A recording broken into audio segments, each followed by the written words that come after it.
Good morning student. तो हमने chapter 6 तक रिवीजन कर लिया था। अब है चैप्टर नंबर 7, बूझो तो जाने।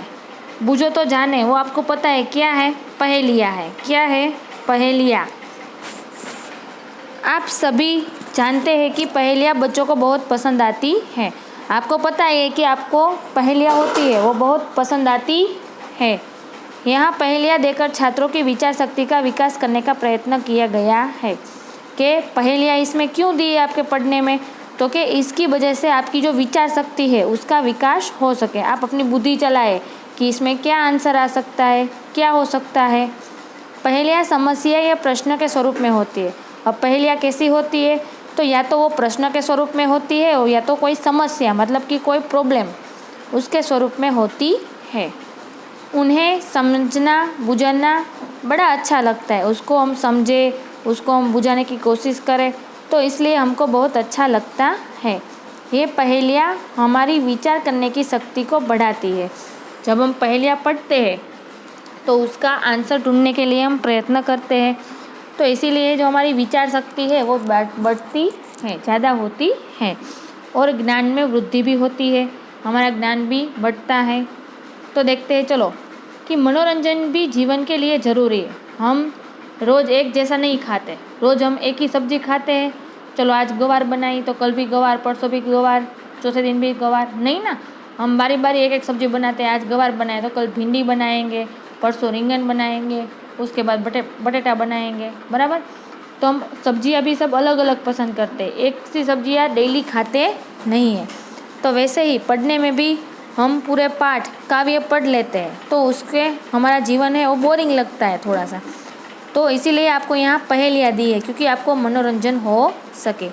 इस पाठ में दी गई पहेलियाँ हमारे मनोरंजन करने के साथ साथ हमारी विचार शक्ति भी बढ़ाती है। तो चलो हम देखते हैं पहेलियाँ। पहेली को पढ़कर सही चित्र से जोड़िए। पहले पहेली को आपको पढ़ना है, उसका आंसर सोचना है और बाद में जो चित्र दिया है उसके साथ उसको मैच करना है। तो चलो हम बारी बारी एक एक पहेलियाँ देखते हैं। तो चलो पहले से स्टार्ट करते हैं। पहले हमें चित्र दिया है एक पहाड़ का, बराबर। अब देखते हैं हम। फल देकर सफल हुए हैं। फल मतलब क्या होता है? हम जो फल खाते हैं ना वो। तो फल देकर सफल हुए हैं, हरियाली फैलाते हैं, फूल फली जड़ छाल बीज दे सबको सुखी बनाते हैं। तो फल देकर सफल हुए हैं मतलब कि हम सबको फल देते हैं। सबको फल देने में ही हमारा जीवन की सफलता है। उसका काम ही क्या है? दूसरों को फल देने का। हम हरे भरे हैं और हरियाली फैलाते हैं। अपने फूल कलियाँ, अपनी जड़, अपनी छाल, उसके बीज देकर हम दूसरों को खुशी देते हैं, खुश रखते हैं। तो ये कौन सी चीज़ है? पेड़। तो यहाँ तीसरे चित्र में आपको पेड़ दिया हुआ है तो उसके साथ आप मैच कर लीजिएगा। फल देकर सफल हुए हैं, हरियाली फैलाते हैं, फूल फली जड़ छाल बीज दे सबको सुखी बनाते हैं। સમજાઈ ગયું? આપણને ફળ આપે છે, આપણને આપણી હરિયાળી ફેલાવે છે, આપણને ફૂલ, પછી છાલ, એની કળી, પછી એના બીજ, આ બધું આપણને આપીને આપણને સુખી બનાવે છે। તો બીજું જોઈએ।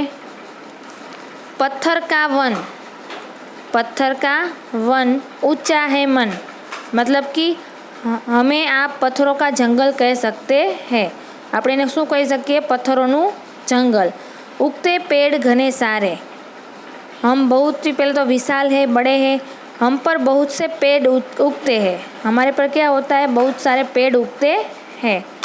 नदियों के उद्गम हम, नदियों या तो झरनों है उसका उद्गम हम है, मतलब कि नदियाँ है, कोई झरना है तो हमारे में से निकलती है।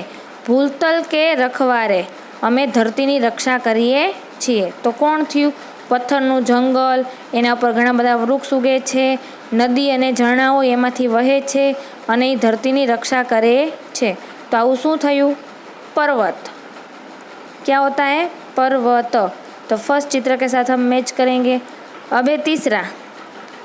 स्वयं न पीती प्यासी रहती, પોતાનું જ પાણી પોતે પીતી નથી। मैं खुद प्यासी हूँ, लेकिन मैं संसार को पानी देने का काम करती हूँ। देती जगभर को पानी हूँ, आखी दुनिया ने पानी आपू छू। खेत सींचती, नाव चलाती, હું ખેતરમાં પાણીની સિંચવા માટે કામ આવું છું અને મારી અંદર નાવ એટલે કે હોડી પણ ચાલે છે। बहती हूँ मैं मन मानी, मारू मन हाले ई बाजू हूँ बहूँ छू। तो क्या होता है? नदी। जो सेकंड चित्र में हमको दिया है, नदी એ પોતાનું પાણી પોતે પીતી નથી, પોતે પ્યાસી રહે છે અને દુનિયાને પાણી આપે છે। આપણે નદીના પાણીથી સિંચાઈ એટલે કે ખેતી કરીએ છીએ, એની ઉપર હોડી ચલાવીએ છીએ અને પોતાના મનથી તે બહે છે। પછીનું છે તન હે મેરા હરા ભરા, તન હે મેરા હરા भरा, मतलब कि मेरा शरीर का रंग हरा है। हरा भरा मतलब कि मेरा शरीर का रंग हरा है। रस से रहता सदा भरा, हूँ अंदर थी रस थी भरेलो होऊं छू, लाल होऊं छू अने रस थी भरेलो होऊं छू। भीतर से मैं हूँ लाल, એટલે કે અંદરથી હું લાલ છું અને મારામાં રસ રહેલો છે। પ્યાસ બુઝા કર પૂછું હાલ, કોકને પાણીની તરસ લાગી હોય તો હું એની પ્યાસ બુઝાવું છું અને હું એના હાલચાલ પૂછું છું। तो क्या होता है? तरबूज। लास्ट है ना, तरबूज। उसके बाद हम दोनों है पक्के मित्र, अमे बे शू छीए? पाका मित्र। करते रहते काम विचित्र, अमे अनोखा अनोखा काम करीए छीए। 5-5 सेवक है साथ, अमारी साथे 5-5 सेवक रहे छे। लेकिन करते कभी न बात, पण अमे अंदर अंदर कोई बात करता नहीं। तो क्या होता है? 2 हाथ। क्या होता है? 2 हाथ। उसके बाद है कभी हूँ पतला कभी हूँ मोटा, क्यारेक हूँ पतलो होऊं तो क्यारेक हूँ जाडो। कभी गेंद जैसा हो जाता हूँ, क्यारेक क्यारेक तो मारो आकार छे ईदड़ा जेवो थई जाय छे। मेरी कोई बहन नहीं है, मारी कोई बहन नहीं। बच्चों का मामा हूँ, तो पण मने लोको मामा कहे छे। तो कोण? चंद्रमामा। कोण? चांद। बरोबर। क्यारेक पतलो थई जाए, क्यारेक मोटो थई जाए, एनो आकार गोળ હોય છે। એની કોઈ બહેન નથી, પણ આપણે એને શું કહીએ છીએ? ચાંદા મામા। એટલે શું આવશે? ચંદ્ર, ચાંદ। उसके बाद देखते हैं बड़े सवेरे उठती हूँ मैं, रोज सवारे वेली उठूँ छू। सैर गगन की करती हूँ मैं, आखा आकाश में हूँ फरू छू। आलस सुस्ती तनिक न करती, मने जराय आळस आवती नहीं। हरदम ही कुछ करती रहती हूँ मैं, हमेशा हूँ कंईक ने कंईक कर्या करूँ छू। तो कोण? चकली अथवा तो गोरैया। चकली अथवा तो गोरैया। तो આપણે એક આખી વાર આખું ગુજરાતીમાં જોઈ જાય તો પહેલેથી આપ અમને પથ્થરોનું જંગલ કહી શકો છો, અમારું મન વિશાળ છે, અમારા પણ ઘણા બધા વૃક્ષ ઉગે છે, નદીઓ અને ઝરણાનું અમે ઉગમ સ્થાન છીએ અને અમે ધરતીનું રક્ષણ કરીએ છીએ। કોણ? પર્વત। હું મારું પાણી પીતી નથી, હું જાતે તરસી રહીને લોકોને પાણી પીવડાવું છું, મારાથી ખેતી સિંચાઈ થાય છે અને મારા પાણીમાં નૌકાઓ ચાલે છે, હોડી ચાલે છે, હું મારી ઈચ્છા અનુસાર વહું છું। નદી। અમે સૌને ફળ આપીએ છીએ, અમે સૌને ફળ આપીએ છીએ, સૌને ફળ આપવામાં જ અમારા જીવનની સફળતા છે। અમે હૈરા ભૈરા છીએ અને હરિયાળી ફેલાવીએ છીએ। અમારા ફૂલ, સિંગ, મૂળ, છાલ, બીજ અમે બીજાને આપીને અમે ખુશ થઈએ છીએ। તો શું થાય? વૃક્ષ। પછી છે અમે બંને ખાસ મિત્રો છીએ, અમે અનોખા કામ કરીએ છીએ। અમારા 5-5 સેવકો છે, પરંતુ અમે પરસ્પર ક્યારેય વાત કરતા નથી। તો 2 હાથ। हम दोनों पक्के मतलब કે અમે હું ક્યારેક પતલો અને ક્યારેક હૃદયપુરુષ એટલે જાડો હોઉં છું, ક્યારેક મારો આકાર દડા જેવો હોય છે, મારી કોઈ બહેન નથી, છતાં બાળકો મને મામા કહે છે। ચંદ્ર। હું સવારે ખૂબ વહેલી જાગું છું, હું આકાશની સહેલ કરું છું, જરાય આળસ કરતી નથી અને હું હંમેશા કંઈક ને કંઈક કામ કરતી રહું છું। ચકલી। મારો દેહ લીલા રંગનો છે, અંદરથી હું લાલ રંગનું છું, હું હંમેશા રસથી ભરેલું છું। ઉનાળામાં પહેલાં લોકો મારી તરસ છીપાવે છે અને પછીની તેમની ખબર પૂછું છું। તો તરબૂચ। चलो एक्सरसाइज देखते, पहले शब्दार्थ देखते हैं। पहली। पहली मतलब कि समस्या, कोई प्रॉब्लम। तन मतलब शरीर। हस्त मतलब हाथ, भूतल मतलब पृथ्वी, धरती अथवा तो पृथ्वी की सतह। चलो वाक्यों में कुछ फूल और सब्जियां के नाम हैं, उन्हें ढूंढकर उदाहरण के अनुसार लिखिए। जैसे कि क में लिखा है उधर आ मत जा, तो आम बनता है। वैसे ही अंदर आलू लग जाएगी, तो आलू सब्जी का नाम है आलू। तीसरा है जयपाल कल आया था, तो पालक हुआ। संतराम आ गया मतलब कि संतरा। शैलेजा मानसून से मिली मतलब कि जामुन। फैला हुआ काम अब सिमट रहा है, तो मटर। चलो चित्र पहले ध्यान से देखो कि बताओ यहाँ कौन कौन से प्राणी और पक्षी है। तो देखिए प्राणी में एक तो हाथी है, ऊँट है, भैंस भी है, मगर है, लोमड़ी है, कछुआ है, कुत्ता है, हिरन है। और पक्षी में देखिए तो मोर, तोता, सारस, चिड़िया और बतख। बराबर। अब देखते हैं इन शब्दों को वाक्य में प्रयोग कीजिए। तो जैसे कि हमें एक उदाहरण दिया है कि पर्वत, तो हिमालय ऊंचा पर्वत है। दूसरा देखते हैं पेड़, तो पेड़ से हम वाक्य बनाते हैं।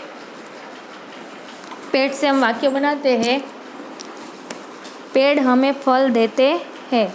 पेड़ हमें फल देते हैं।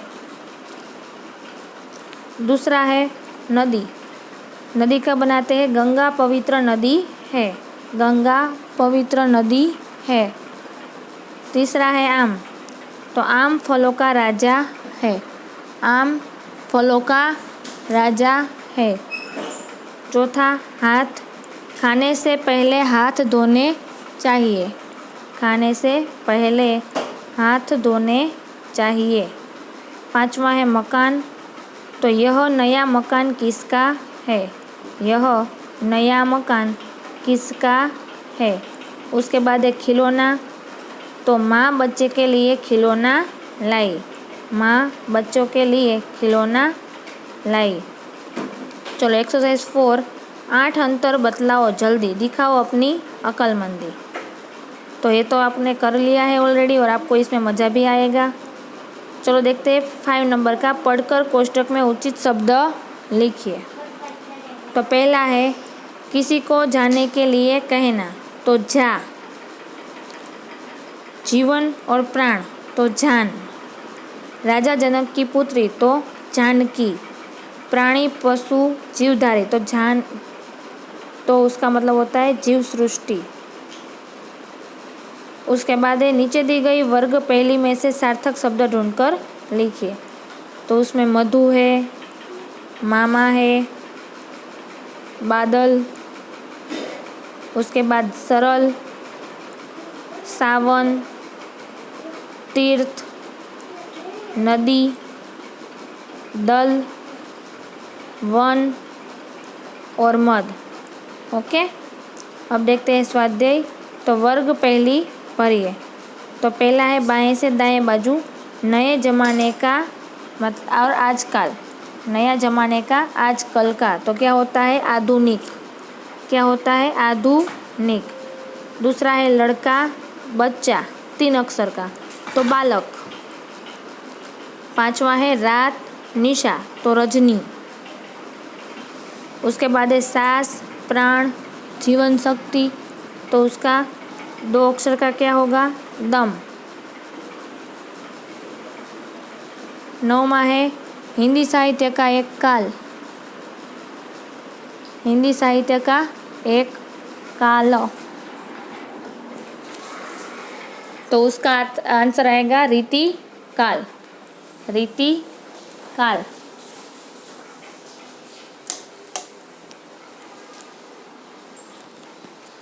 उसके बाद है गाने के साथ बजाया जाने वाला, गाने के साथ बजाए जाने वाला, तो साज। उसके आगे का सिर बाण तालाब, तो उसका होता है सर। उसके बाद अभिप्राय, वास्ता, तो उसका होता है मतलब। क्या होता है? मतलब। उसके बाद होठ, ओष्ठ, तो लब। होठ, ओष्ठ, तो लब। 16वां है तह, स्तर, तो उसका होता है परत। क्या होता है? परत। खाद्य सामग्री और अनाज, तो रसद। खाद्य सामग्री और अनाज, तो उसका होता है रसद। उसके बाद है यश की गाथा, तो यशो गाथा। यशो गाथा। उसके बाद है सीधा, तो अब ऊपर से नीचे की तरफ। उल्लास, खुशी, हर्ष, तो आनंद। दूसरा है हाथ, तो कर। उसके बाद है वचन संस्थापक, तो उसका होता है बानी। फिर है परमेश्वर, तो करतार। परमेश्वर, तो करताल। बाद में है अपमान, बेइज्जती, तो उसका होता है जलालत। जलालत। उसके बाद रोगी, बीमार, तो मरीज। रोगी, बीमार, तो मरीज। आलसी, निकम्मा, तो कामचोर। आलसी, निकम्मा, तो कामचोर। उसके बाद है बलवान, ताकतवर, तो सबल। बलवान, ताकतवर, तो सबल। उसके बाद है प्रत्यक्ष भेंट या तो मुलाकात, तो साक्षात्कार। साक्षात्कार। शरीर, देह, तो बदन। शरीर, देह, तो उसका क्या होता है? बदन। उसके बाद है ओहदा, दर्जा, पाँव, तो पद। ओहदा, दर्जा,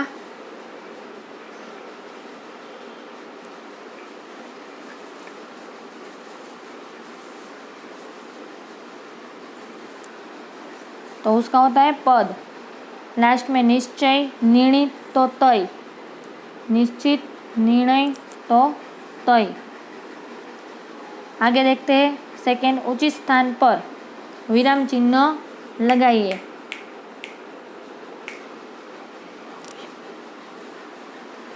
पहला है आप क्या खाएंगे?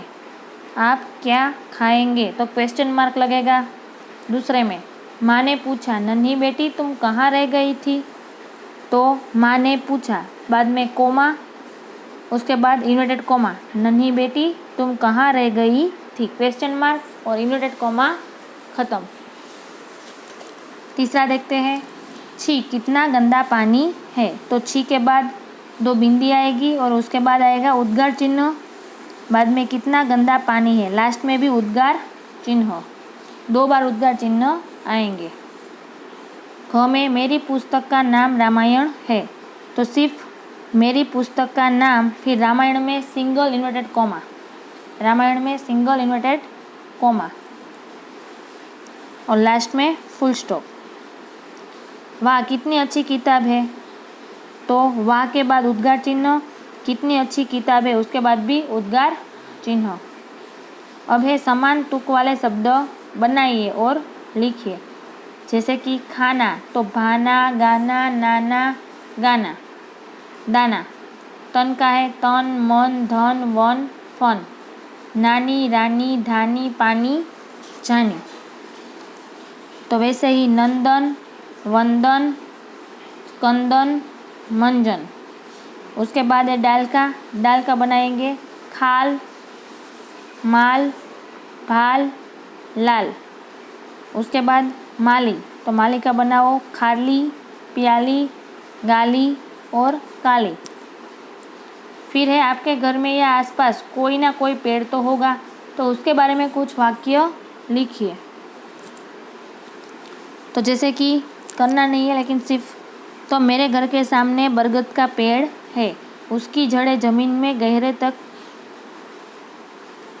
गहराई तक गई हुई है, उसका तना मोटा है, उसकी डालियाँ चारों ओर खूब फैली हुई है, उन पर अनेक पक्षियों के घोंसले हैं, बरगद के चारों ओर पक्का चबूतरा बना हुआ है। चबूतरे पर आते जाते लोग बैठते हैं। बरगद की छाया में बच्चे खेलते हैं। वट सावित्री के दिन मोहल्ले में की स्त्रियां बरगद की पूजा करती है। अब है नीचे दिए गए वाक्यों में से विशेषण शब्द छांटकर काउंस में लिखिए। तो पहला है शिल्पा भोली भाली लड़की है, तो भोली भाली। कक्षा में 4 बच्चे बैठे हैं, तो 4। उसके बाद है नीम की पत्तियां कड़वी लगती है, तो कड़वी। नदी में काला पानी है, तो काला।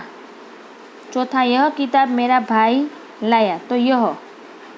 गिलास में थोड़ा सा शरबत डाला, तो थोड़ा सा। हमारी पाठशाला में बड़ा बगीचा है, तो बड़ा। बाजार में पक्के केले मिलते हैं, तो पक्के। चित्र में रंग भरे और चित्र के बारे में कुछ विचार भी व्यक्त कीजिए। तो जैसे कि इस चित्र में एक किसान ट्रैक्टर में फसल की बोरियां भरकर ले जा रहा है। इन बोरियों में उसके खेत में पैदा हुई फसल है। खेत के पास पक्का कुआं है। खेत में ही किसान का छोटा सा घर है। यह चित्र सूचित करता है कि हमारे राज्य में कृषि उद्योग का अच्छा विकास हुआ है। किसान सुखी और समृद्ध हुए हैं। उसके बाद का देखते हैं कि शब्दों को कोश के क्रम में लिखिए। जैसे कि पेड़, चिड़िया, कांटा, नदी, पानी, पक्का, पतला और पूजन। आपको वो ईयर दी है उसमें आपको लिखने हैं। तो पहले कांटा, बाद में चिड़िया, बाद में नदी, बाद में पक्का, पतला, पानी, पूजन और पेड़। हो गए? ओके। यहाँ हमारे चैप्टर ख़त्म होता है। जैसे हमको यहाँ उसके आंसर दिए ये जो मैंने आपको भी बताए थे। ओके। अब ये 8वां चैप्टर शुरू करने से पहले थोड़े इसके विशेष प्रश्न हम देख लेते हैं। जैसे कि ये पहेलियाँ थी, बराबर? पहेलियाँ थी ना, तो उसके विशेष प्रश्न थोड़े देख सकते हैं। हरियाली कौन फैलाते हैं? तो के पेड़। भूतल के रखवाले कौन है? तो के क्या होता है? पर्वत। नदियों का उद्गम कहाँ से होता है? तो के पर्वत से। तरबूज प्यास बुझाकर क्या पूछता है? हाल। प्रत्येक हाथ के कितने सेवक है? 5। फिर आपको ऐसे भी पूछ सकते हैं कि पर्वतों पर बड़ी संख्या में खाली जगह उगते हैं, तो पेड़। नदी के पानी से खाली जगह की सिंचाई की जाती है, तो खेतों की। चांद खाली जगह का मामा है, तो बच्चों का। चिड़िया गगन की सैर करती है। ओके। अब देखते हैं हम थोड़े से चैप्टर नंबर 8।